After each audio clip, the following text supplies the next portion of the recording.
One of the criticisms continually leveled at television is the emphasis on sex. Sex rears its ugly head and allegedly corrupts the morality of the young. We're talking about human sex. What about animal sex? Doesn't that corrupt? All those nature programs that go out before 8 o'clock in the evening? Huh?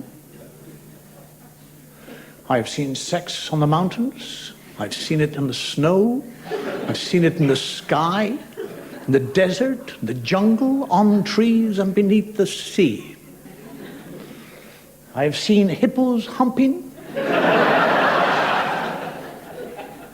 rabbits rogering, sharks shafting, gorillas groping, frogs fornicating, bees, bats, bears, and bamboos bonking.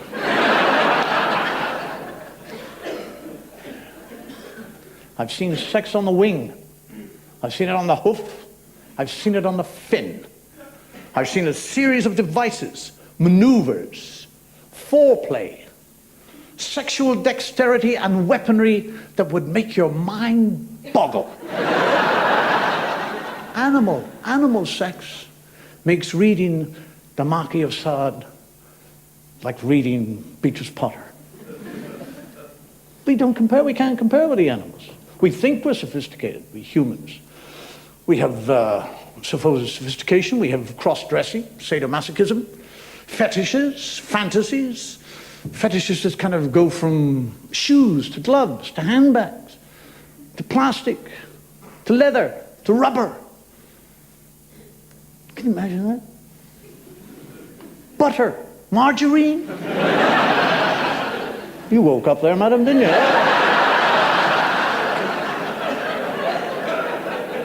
Can you imagine getting turned on by a rubber glove full of margarine? Sex is the most talked about, written about, and studied subject in the world. We are surrounded by researchers digging into every aspect of sexual activity. We have statisticians continually updating data regarding sexual behavior and attitudes. Do you realize, as you and I stand here tonight, every second 11,000 people proceed to make love? Now that took me 5 seconds to say that, so that means there's another 55,000. Now I think we should stop this nonsense and join them. Yeah.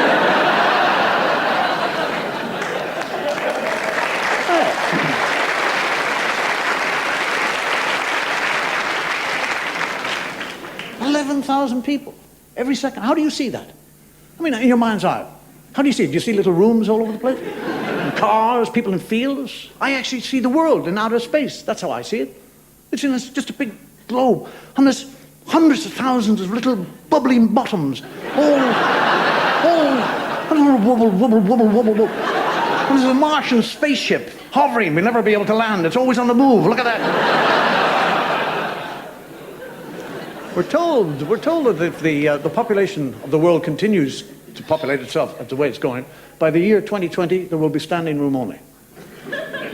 That'll put a stop to it, won't it? Can you imagine the whole of the human race standing belly to belly? And you're on the edge of a cliff and somebody in the middle starts to make love? Those tremors. For Christ's sake, I'm on the edge of a cliff! They come up with great figures. The average married couple have 1.9 children. What in the name of Christ is 0.9 of a child? But we all accept it. We pass this piece of information on to each other. 0.9 of a child, yeah. How many children do you have? I have 2. Is this them? Yes, that's the eldest one. The other one, he's got no head. What? He's got no head.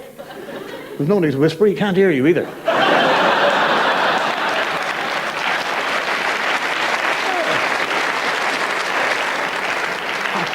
How do you feed him? Well, I just shove it down that hole in between his shoulders. What's he going to do when he leaves school? Politics.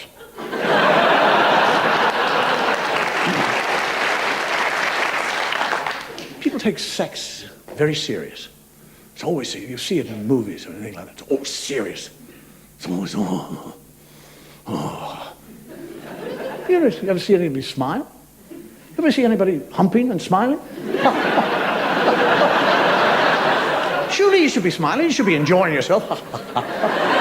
People have orgasms. They go, oh, God, oh. They sound like they're in bloody agony. Oh. Why aren't they going, ha, ha, ha. I'm having a great time. What's all this yes crap? Where does that come from? Yes. Oh, no. Bloody no. And God comes into it too. Yes, God. Yes, God. Oh, God.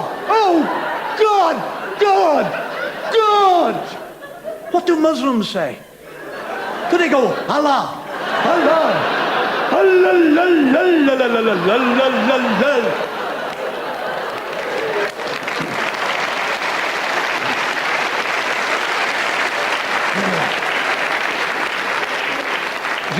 Jewish people, do they go, Jehovah?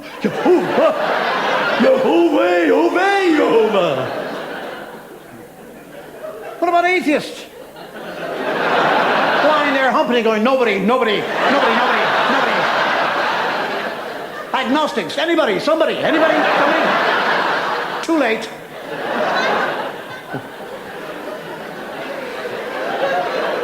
The reality of it is we're not like that. Make love. How was that for you? What? I just made love, did you? Yes, I had an orgasm. Oh. I wonder why I dropped the stitch.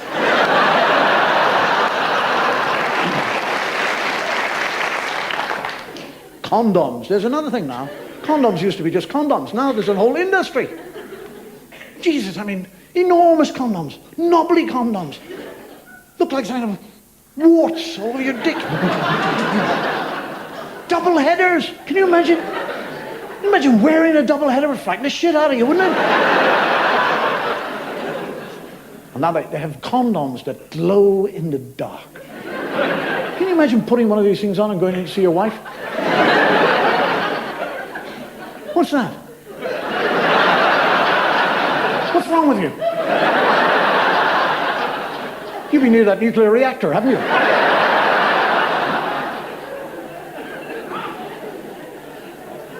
It's a glowing condom. Glowing condom. Turn the light out. It does, it glows. Jump up and down. Go on, jump up and down. Go on, jump up and down. Run around the room.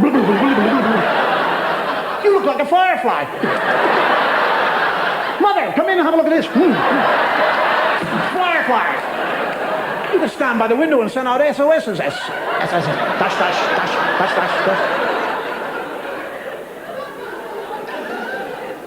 And your wife waking you up in the middle of the night? Put your condom on. Gonna make love? No, the fuses are gone. I want to finish this chapter. I'm told that females have sex, according to statisticians, 2.5 times a week. Now that's the figure. That's what they say. Don't look at me. This is what they say, 2.5. They don't say 5 times a fortnight. And you can work it out twice this week and 3 times next week, or 3 times this week, or 4 times this week, or once next week, or whatever. They don't do that. 2.5.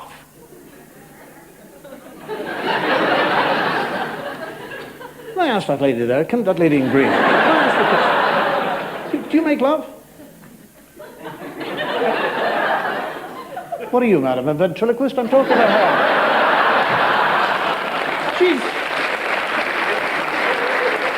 She's going, yes, she does.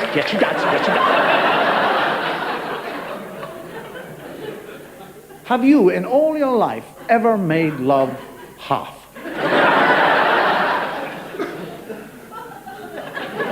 No. But I mean, to me, I wonder what happens, you see? I mean, 2.5, something must happen. The phone rang. Making love to your wife and the child come home from school. Hello, mommy, hello, daddy, what are you doing? fire alarm went off. Boing! You're making love in the bath and you slip under the water. You're making love. Your dog with his cold nose sniffed your anus.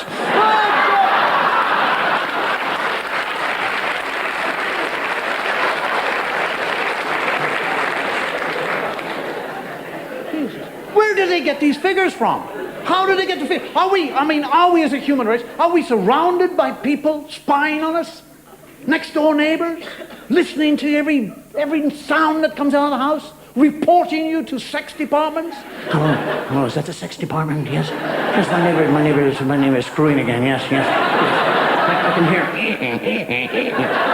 Oh, he stopped. It must be the half.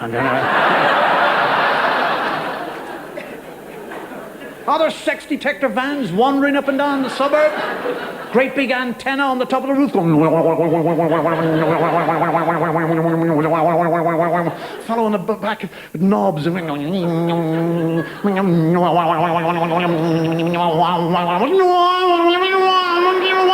Shit, that's where I live. What's going on in there?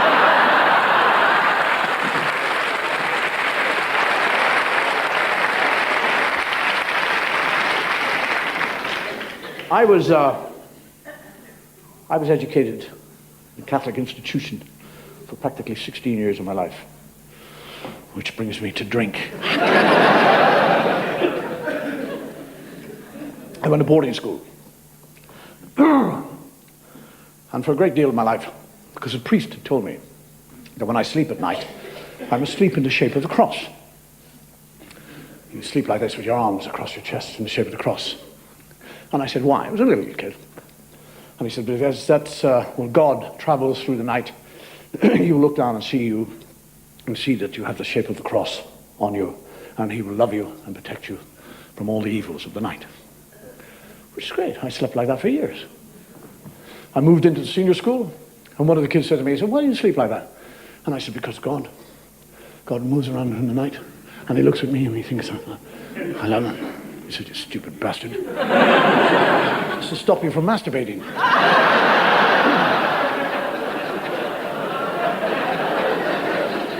And it works. Unless you've got extraordinarily agile toes.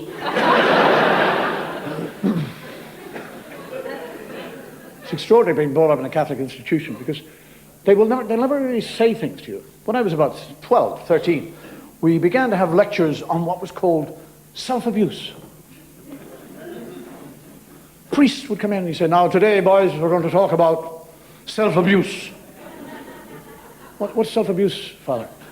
Self-abuse is when you have an urge to abuse yourself. Satan rears his ugly head and creates sin and the desire to sin and the desire to pleasure in your body, and therefore you abuse yourself. You have this urge to do things to yourself. We have no idea what he's talking about. What's he talking about? He's not talking about wanking, is he?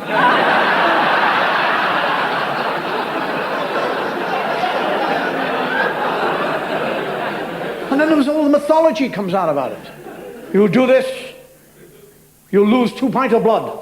Every time you do that to yourself, you lose 2 pints of blood. You're draining yourself of your life's blood. You'll grow weak, white, and anemic, unable to walk. And I used to look at the old Pope being carried around. I thought, I know what you're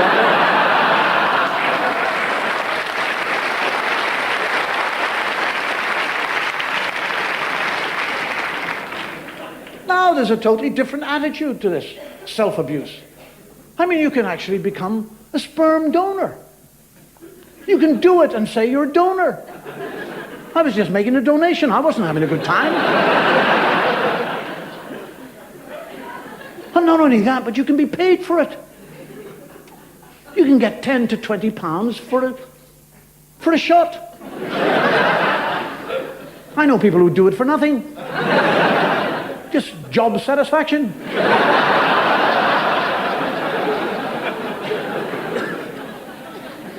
It is a most extraordinary situation. When you are selected, they don't put you down as a name. You're put down as a color. You'll become Mr. Green or Mr. Brown. It's an identity to keep you anonymous. And you arrive there, and they give you a little plastic container. Not a big plastic container. a little plastic container. And they show you into a cubicle. And in this cubicle, there's a table, a chair, no carpet, which is understandable.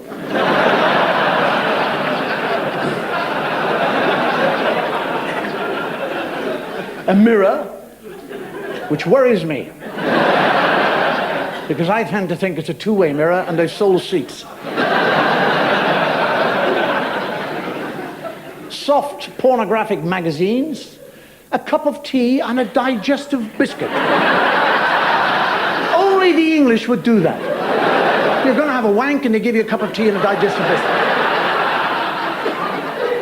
And you sit there thumbing through these magazines, waiting for the inspiration to make this donation. And you do. And the worst thing in the world is catching sight of yourself in the mirror just before your climax, because you can't remember where you put the plastic container. And I'll tell you what, if you ever have to do it, rule one, take your tie off. It always gets in the way. Then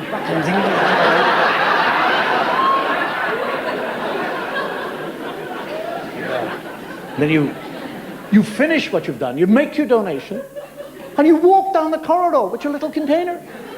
And there are people sitting around looking at you. And they're all thinking, "This is a wanker."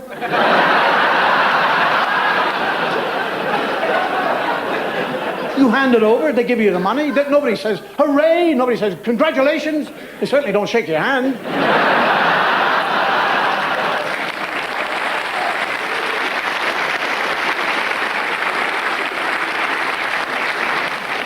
And in all of this, one of the things, when I was researching this, the figure that kept on coming out of all these fertility things was 400 million.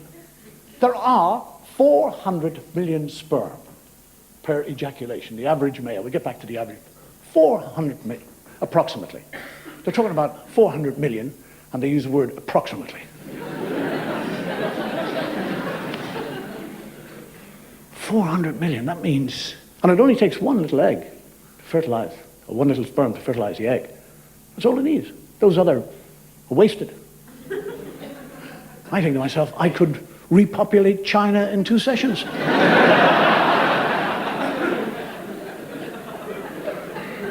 And I went to see a gynecologist friend of mine, and I said, "Why, if it only takes one sperm, why do we have 400 million? And he said, "Because of the odds, to increase the odds of the sperm getting to the eggs. It's nature." I said, "Well, what do you mean?" He said, "Because it's a tremendous, difficult journey. Do you know that the sperm has as much chance of getting to the egg as you would have from swimming from Ireland to America in glue?"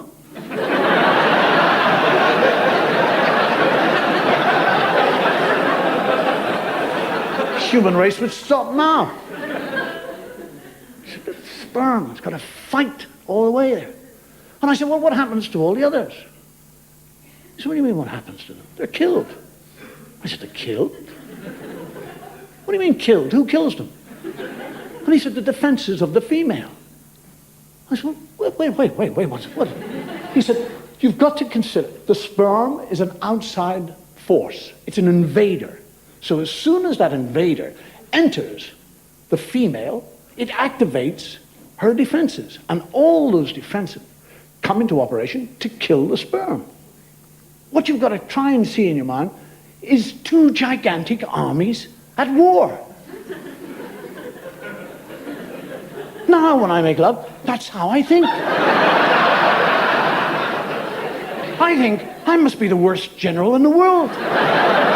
I've lost billions and billions of troops. I've only had a couple of victories.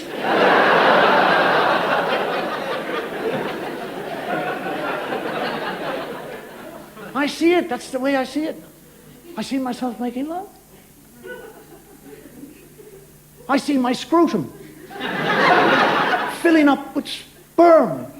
But I see it in my mind like Salisbury Plains. And my army are just all laid out. Not a modern day army, not khaki and guns and all. Mine are kind of, I see them as a medieval army. Shields and breastplates, spears and bows and arrows, and banners. Legions of them all laid out, all flags fluttering, bloody green. Stand up for the Red Star,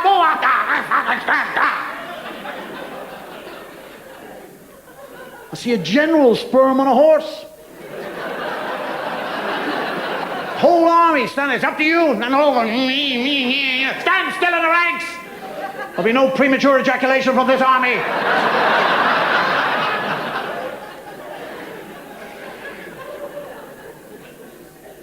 What do you think about that then? Is a premature ejaculation, is it really made up of real courageous little sperm soldiers who can't wait to get in? Let's get in there, let's get in there.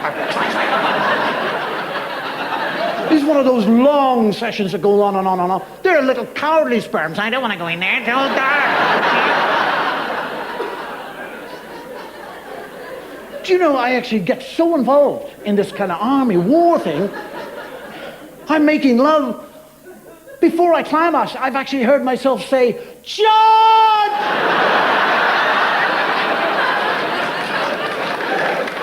I see them all in, let's go for it. And all of a sudden, alarms, all the defenders coming out from everywhere. Get to the egg. I'll cover you, to me. Oh, I don't get through, give this to my wife. Here, give out.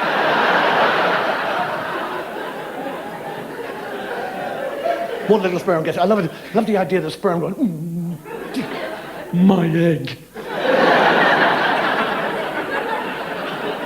Can you imagine your army if she's wearing spermicide? Charge! Spermicide! Gas mask! Spermicide!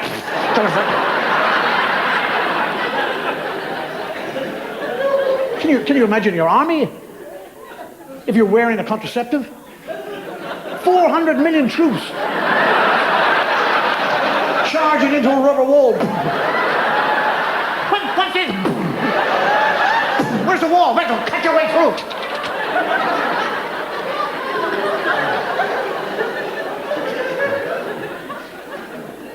Sex life is going to be a bit different from now on, isn't it?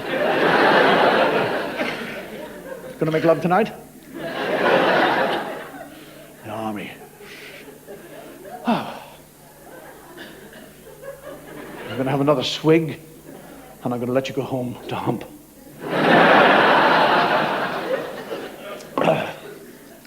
Thank you very much for listening. You've been a lovely audience to work to. Take care. Good night. And may your God go with you.